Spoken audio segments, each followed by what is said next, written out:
Assalamualaikum warahmatullahi wabarakatuh.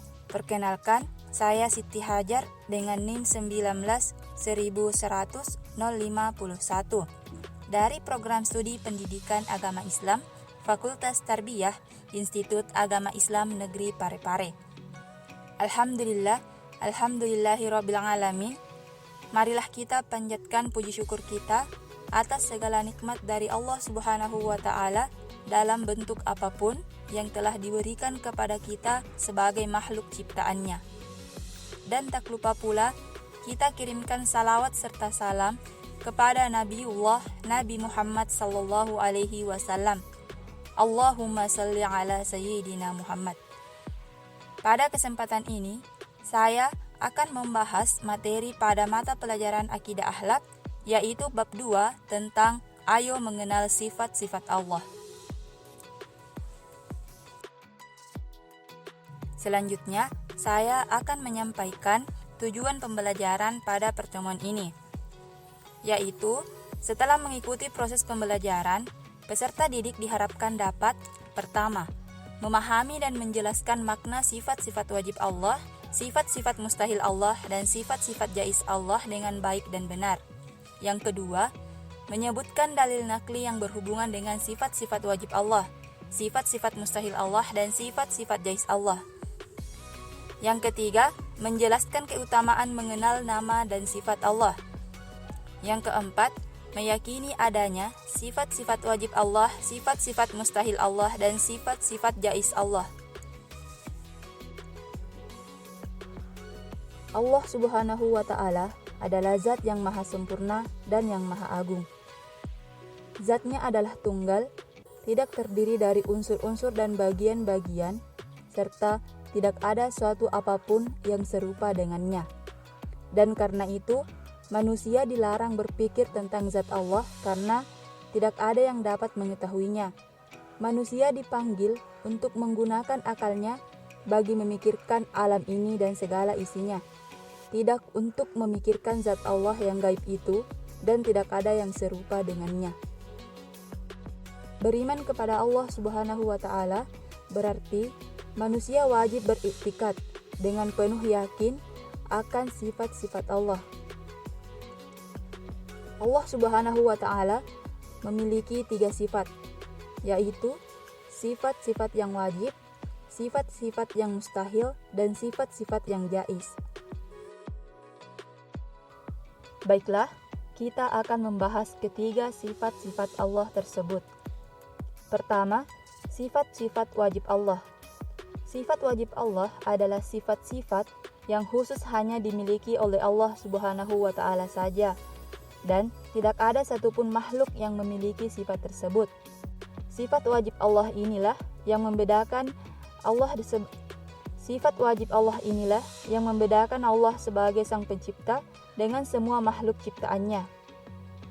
Dalam Al-Aqidah As-Sughra yang terkenal dengan judul Al-Barahain, Imam As-Sanusi mengatakan bahwa maka di antara sifat wajib Allah, Tuhan yang Maha Agung dan Maha Perkara adalah 20 sifat. 20 sifat wajib Allah tersebut wajib diyakini oleh setiap mukallaf secara mantap tanpa keraguan bahwa Allah Subhanahu wa ta'ala pasti bersifat dengan segala kesempurnaan yang layak bagi keagungannya. Berikut ini akan dijelaskan 20 sifat wajib bagi Allah tersebut. Yang pertama, wujud, yang artinya ada. Allah adalah zat yang pasti ada. Dia berdiri sendiri, tidak diciptakan oleh siapapun, dan tidak ada Tuhan selain Allah Subhanahu wa ta'ala. Yang kedua, qidam, yang artinya terdahulu atau awal. Allah Subhanahu wa ta'ala telah ada lebih dahulu daripada apa yang diciptakannya. Dialah Sang Pencipta yang menciptakan alam semesta beserta isinya. Yang ketiga, baqa, yang artinya kekal. Allah Maha Kekal, tidak akan punah, binasa ataupun mati. Dia akan tetap ada selamanya. Yang keempat, mukhalafatul lil hawadisi, yang artinya berbeda dengan makhluk ciptaannya. Allah Subhanahu wa ta'ala sudah pasti berbeda dengan ciptaannya. Dia zat yang maha sempurna dan maha besar. Tidak ada sesuatu apapun yang mampu menandingi dan menyerupai keagungannya. Yang kelima, qiyamuhu binafsihi, yang artinya berdiri sendiri. Allah Subhanahu wa Ta'ala berdiri sendiri, artinya tidak bergantung pada apapun dan tidak membutuhkan bantuan siapapun. Yang keenam, wahdaniyah, yang artinya tunggal atau esa. Allah Maha Esa atau tunggal, tidak ada sekutu baginya. Dialah satu-satunya Tuhan pencipta alam semesta ini. Yang ketujuh, kudrat, yang artinya berkuasa. Allah Maha Kuasa atas segala sesuatu. Tidak ada yang bisa menandingi kekuasaan Allah Subhanahu wa Ta'ala. Yang kedelapan, iradat, yang artinya berkehendak. Apabila Allah Subhanahu wa Ta'ala berkehendak, maka jadilah hal itu dan tidak ada seorang pun yang mampu mencegahnya. Yang kesembilan, ilmu, yang artinya mengetahui. Allah merupakan Tuhan yang Maha mengetahui atas segala sesuatu, baik yang tampak atau tidak tampak. Yang kesepuluh, hayat, yang artinya hidup. Allah Subhanahu wa Ta'ala adalah Maha hidup, tidak akan pernah mati, binasa ataupun musnah. Dia akan kekal selamanya. Yang kesebelas, sama, yang artinya mendengar. Allah Maha mendengar baik yang diucapkan maupun yang disembunyikan dalam hati. Yang ke-12, basar, yang artinya melihat. Allah Maha melihat segala sesuatu. Yang ke-12, basar, yang artinya melihat. Allah melihat segala sesuatu. Penglihatan Allah tidak terbatas. Dia mengetahui apapun yang terjadi di dunia ini. Yang ke-13, kalam, yang artinya berfirman. Allah Subhanahu wa Ta'ala itu berfirman. Dia bisa berbicara atau berkata secara sempurna tanpa bantuan dari apapun. Terbukti dari adanya firman-Nya dari kitab-kitab yang diturunkannya lewat para nabinya. Yang ke-14 artinya qadiran, yang artinya berkuasa. Allah Maha Kuasa atas segala sesuatu yang ada di alam semesta ini. 15. Muridan, yang artinya berkehendak. Apabila Allah Subhanahu wa Ta'ala sudah menakdirkan suatu perkara, maka tidak akan ada yang bisa menolak kehendaknya. 16. Aliman, artinya mengetahui. Allah Maha mengetahui segala sesuatu, baik yang ditampakkan maupun disembunyikan. Tidak ada yang bisa menandingi pengetahuan Allah Subhanahu wa Ta'ala yang Maha Esa. 17. Hayyan, yang artinya hidup. Allah adalah zat yang hidup, tidak akan mati, tidak akan tidur ataupun lengah. 18. Sami'an, artinya mendengar. Allah selalu mendengar pembicaraan manusia, permintaan ataupun doa-doa dari hambanya. 19. Basiran, yang artinya melihat. Keadaan Allah yang melihat tiap-tiap yang maujud atau benda yang ada. Allah selalu melihat gerak-gerik dari makhluknya. Oleh karena itu, hendaknya kita selalu berbuat baik. Yang ke-20, mutakalliman, yang artinya berfirman atau berkata-kata. Sama dengan qalam, mutakalliman juga berarti berfirman. Firman Allah terwujud lewat kitab-kitab suci yang diturunkan lewat para nabi. Sifat-sifat wajib bagi Allah yang telah disebutkan tadi dikelompokkan menjadi 4, yaitu sifat nafsiyah, sifat salbiyah, sifat ma'ani, dan sifat ma'nawiyah. Pertama, sifat nafsiyah, yaitu sifat yang berhubungan dengan zat Allah. Sifat nafsiyah merupakan sifat wajib bagi Allah yang adanya tidak disebabkan oleh sesuatu sebab apapun itu. Sifat nafsiyah ini hanya ada satu, yaitu wujud, yang artinya ada. Yang kedua, sifat salbiyah. Sifat salbiyah adalah sifat yang menafikan semua sifat yang tidak layak bagi Allah dan tidak sesuai dengan kesempurnaan Allah. Sifat salbiyah merupakan sifat yang hanya ada pada Allah semata dan bertentangan dengan sifat makhluk yang diciptakannya. Adapun yang termasuk sifat salbiyah yaitu qidam, baqa, mukhalafatul lil hawadithi, qiyamuhu binafsihi, dan wahdaniyah. Yang ketiga, sifat ma'ani, yaitu sifat-sifat abstrak yang wajib ada pada Allah. Sifat ma'ani hakikatnya sifat Allah, tetapi sebagian kecil darinya dianugerahkan kepada makhluknya.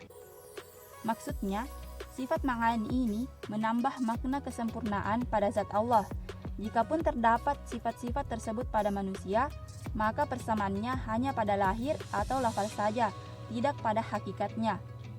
Misalnya, Allah mempunyai sifat ilmu, manusia juga mempunyai sifat ilmu, tetapi ilmu Allah adalah mutlak, sedangkan ilmu manusia adalah relatif. Allah mengetahui sesuatu peristiwa di alam ini sebelum terjadinya, sedangkan manusia mengetahui setelah terjadinya. Yang termasuk sifat ma'ani ada 7, yaitu kudrat, iradat, ilmu, hayat, sama, basar, dan kalam. Yang keempat, sifat ma'nawiyah. Sifat ma'nawiyah yaitu sifat kemahaan yang mutlak milik Allah semata tanpa diberikan kepada makhluknya. Sifat ma'nawiyah tidak bisa berdiri sendiri, sebab setiap ada sifat ma'ani tentu telah didefinisikan sebagai sifat yang ada pada sesuatu yang disifati, yang otomatis menetapkan suatu hukum padanya. Maka, sifat ma'nawiyah merupakan hukum tersebut. Sifat ma'nawiyah merupakan kondisi yang selalu menetapi sifat ma'ani. Misalnya sifat ilmu, yaitu pasti zat yang bersifat dengannya mempunyai kondisi berupa kaunuha aliman, yang artinya keberadaannya sebagai zat yang berilmu. Sifat ma'nawiyah juga ada 7 sebagaimana sifat ma'ani, yaitu kaunuhu qadiran, kaunuhu muridan, kaunuhu aliman, kaunuhu hayyan, kaunuhu sami'an, kaunuhu bahsiran, dan kaunuhu mutakalliman. Kedua, sifat mustahil bagi Allah. Sifat mustahil bagi Allah adalah kebalikan dari sifat wajib bagi Allah, yang dapat diartikan sebagai sifat yang tidak mungkin dimiliki oleh Allah Subhanahu wa Ta'ala yang Maha Sempurna.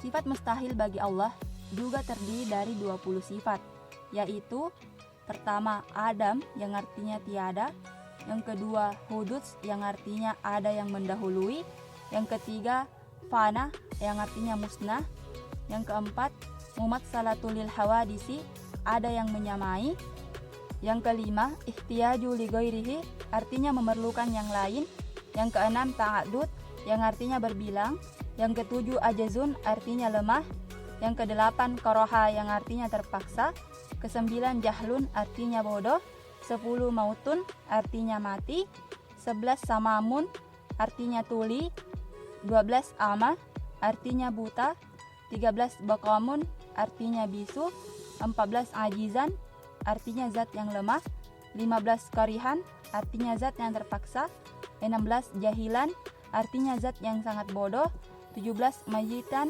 artinya zat yang mati, 18, asammah artinya zat yang tuli, 19, a'mah artinya zat yang buta, dan yang ke-20, abqama yang artinya zat yang bisu.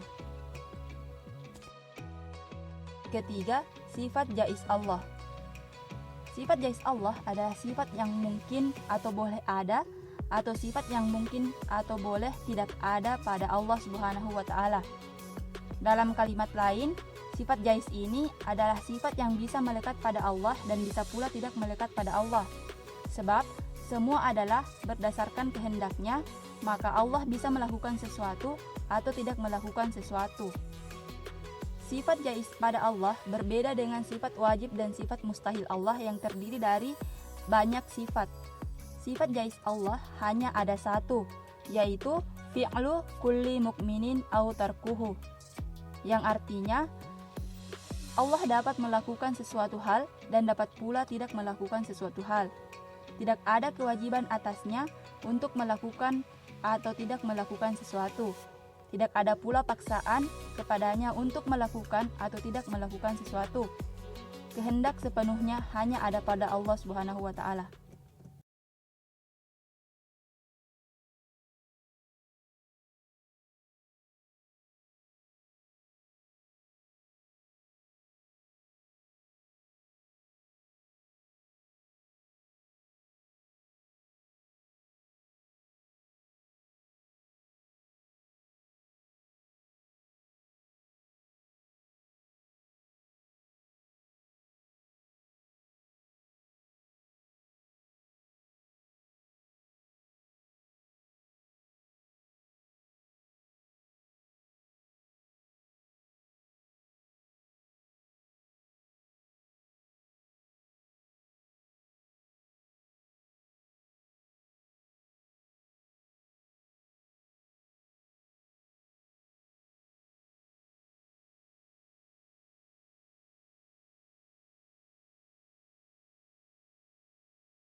Itulah tadi pembahasan materi tentang mengenal sifat-sifat Allah. Semoga apa yang disampaikan dapat bermanfaat. Sekian dan terima kasih.